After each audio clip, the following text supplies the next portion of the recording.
Frank, the news in the NFL is that Adrian Peterson, the star running back for the Minnesota Vikings, suspended for the rest of the 2014 season for violating the league's personal conduct policy. He will not be considered for reinstatement before April 15, 2015. What's your read on this, Frank?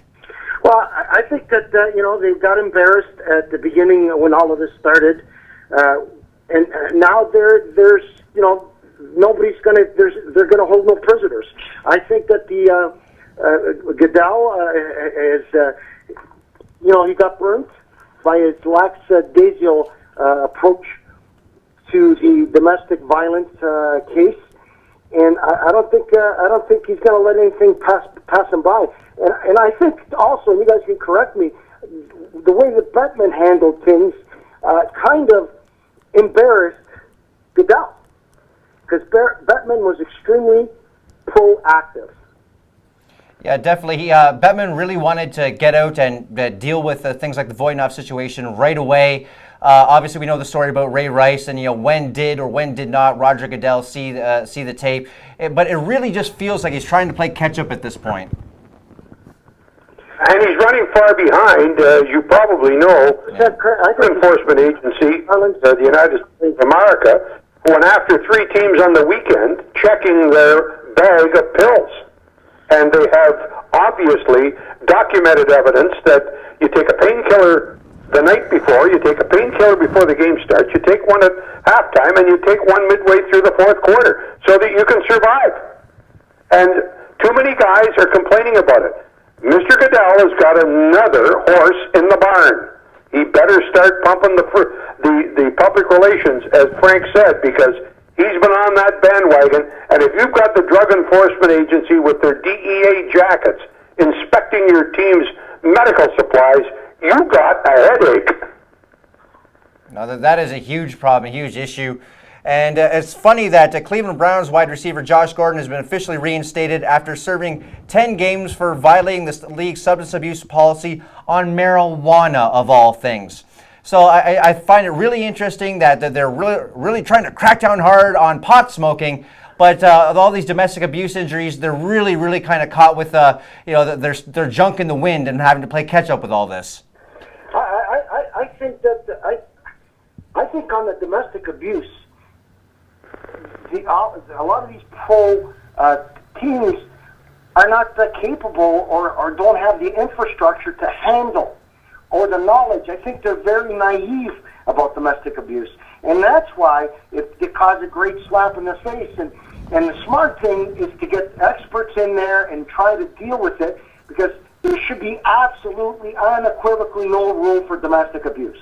The thing is, when they did the CBA, the collective bargaining agreement with the players, the whole idea about drug use was considered to be the most heinous thing you could do. We have to watch for that. They had absolutely nothing in place to deal with domestic abuse, and all these incidents have basically caused Roger Goodell to think on his feet. He's made one mistake after another, and he's just making an example of a guy right now until they get specific legislation or rules that address domestic abuse, which probably will happen after the season if they get approval from the Players Association. This is kind of Roger Goodell's having to think on his feet, and that's all it is right now.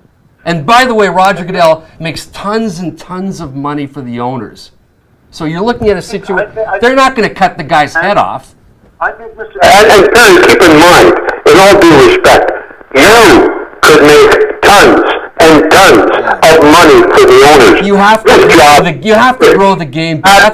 He's been in there, and maybe he's fortunate enough that everybody wants to buy the NFL, wants to buy their product and show it on every network possible. But he's still in there. He's made money for these guys, so they're going to cut him some slack, because if he hadn't done what the owners want him to do, is just make money for them, they would have cut off his head already. Well, he's an empty suit. It's not an empty suit. He's a guy.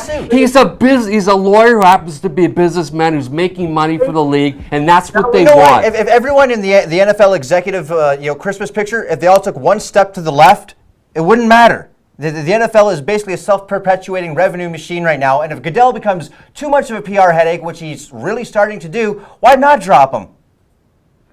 You know what? I don't think they will. I agree with you, Carlin.